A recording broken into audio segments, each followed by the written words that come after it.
Assalamualaikum warahmatullahi wabarakatuh. Perkenalkan, nama saya Mahfur Yulian Fadilah dari kelompok 4 akan mempresentasikan metodologi pengilmuan Islam menurut Kunto Wijoyo. Kami yang beranggotakan 1. Nabila Risa dengan NIM 201141053, 2. Asya Palupi Utami 201141054, yang ketiga Mahfur Yulian Fadilah dengan NIM 201141068. Ada dua metodologi dalam proses pengilmuan Islam. Yang pertama, integralisasi, yang kedua adalah objektifikasi. Kita akan membahas integralisasi. Integralisasi adalah proses pengintegrasian kekayaan pengilmuan manusia dengan wahyu petunjuk Allah Subhanahu wa Ta'ala dalam Al-Quran beserta pelaksanaannya dalam sunnah Nabi. Perbedaan paradigma antara ilmu sekular dan ilmu integralistik. Alur ilmu sekular atau disebut dengan normal science dengan jalan filsafat antroposentrisme dilanjutkan dengan diferensiasi, dilanjutkan dengan ilmu sekular. Sedangkan ilmu integralistik atau ilmu revolusi dengan agama dilanjutkan dengan teotroposentrisme, dilanjutkan dengan dediferensiasi, lalu dilanjutkan dengan ilmu integralistik. Paradigma Islam, ilmu barat modern dengan ilmu Islam pasca modern. Ilmu-ilmu yang ada sekarang ini adalah hasil dari modernisasi, yaitu ilmu yang terpisah dari agama, ilmu yang mandiri, dan ilmu yang sekular. Maka wajar saja kalau ada kurun waktu pasca modern ini, Islam menghendaki paradigma baru yang merupakan hasil dediferensiation atau rujuk kembali antara agama dan ilmu, wahyu dan rasio. Pada gilirannya, ilmu integralistik atau disebut dengan satuan akal dan wahyu akan berkembang menjadi integralisme melawan kecenderungan sekularisme dunia modern dan pasca modern. Yang kedua adalah objektifikasi, penerjemahan nilai-nilai internal ke dalam kategori objektif.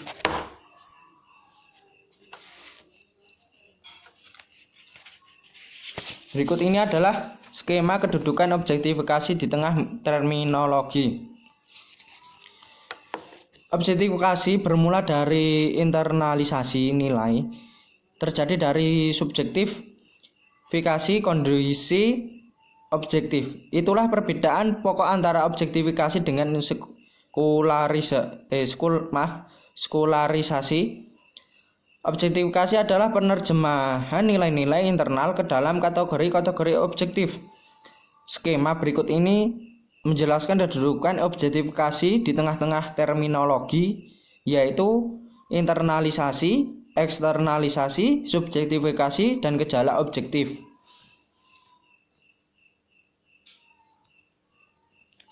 Disebut internalisasi, yaitu apabila merupakan konkretisasi dari keyakinan yang dihayati secara internal.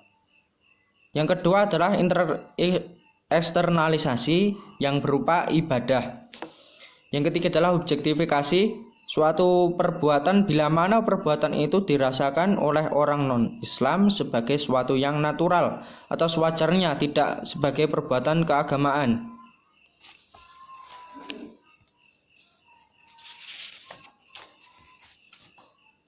Periodisasi terdapat 3 periode berdasarkan sistem pengetahuan masyarakat.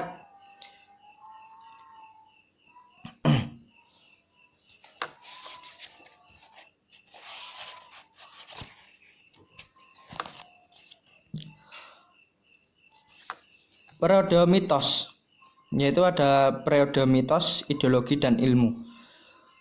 Kita akan membahas periode mitos. Periode mitos ditandai dengan cara berpikir paralogis atau mistik dengan berbentuk magi atau magis. pergerakan politik atau pemberontakan dengan lokasi pedesaan yang bersifat lokal, latar belakang ekonomi agraris dan masyarakat petani, solidaritas mekanik, dan dipimpin oleh tokoh karismatik. Sasaran dari pergerakan politik ini adalah kolonial Belanda pada saat itu. Maka pada saat itu Belanda sangat mengkhawatirkan aliansi antara tokoh agama dengan bangsawan, karena kedua elit pribumi ini mempunyai kedudukan istimewa di dalam pandangan masyarakat. Yang kedua yaitu ideologi. Tanda dari masuknya umat ke periode ideologi ialah berdirinya Syarikat Islam pada tahun 1911. Meskipun adanya kemungkinan bahwa SI sudah berdiri sebagai organisasi non-politik pada tahun-tahun sebelumnya, tapi kalangan SI sekarang mengklaim tahun 1905, angka lain ialah 1909. Ciri dari organisasi politik yang baru ialah cara berpikir rasional tetapi masih non-logis, berbentuk pengetahuan a priori dengan nilai-nilai abstrak atau lokasi kota. Yang ketiga adalah ilmu. Terhitung sejak 1985, ideologi Islam diharuskan berganti dengan Pancasila. Ada yang berpikir Islam itu kehilangan segalanya. Ada memang sebagian umat yang berikhtiar baik dan menganggap bahwa pada tahun 1985 itu menganggap adanya disislamisasi sudah terjadi, seolah-olah beranggapan bahwa Islam itu sudah hilang dalam peta politik. Tetapi itu adalah tanggapan-tanggapan dari orang-orang yang putus asa atau pendek nalar dan berpikir bahwa Islam itu sempit, sehingga orang mengira bahwa Islam hanya bisa diterjemahkan ke dalam satu jenis, yaitu ke dalam ideologi. Bahwa riwayat Islam dalam peta politik sudah berakhir ternyata tidak betul. Islam hanya memasuki babak baru atau babak baru dalam politik. Islam memasuki periode baru, yaitu periode ilmu. Dengan ilmu yang baik atau birokrasi, umat maupun non-umat diharapkan tidak lagi salah paham. Kesempatan untuk objektifikasi Islam justru sangat terbuka dalam kehidupan berbangsa dan bernegara. Dalam dakwahnya Syafi'i Ma'rif dan Quraisy Shihab menyebut istilah membumikan Al-Quran, yaitu kira-kira sama artinya dengan istilah eksternalisasi. Dalam kosakata buku kami, objektifikasi memerlukan umat yang dapat berpikir secara logis berdasarkan fakta dan konkret dan empiris.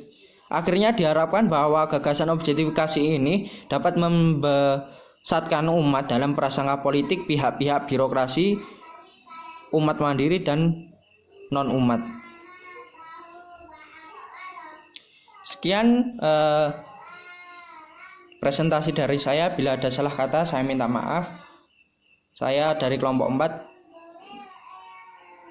mengucapkan terima kasih para wakil. Wassalamualaikum warahmatullahi wabarakatuh.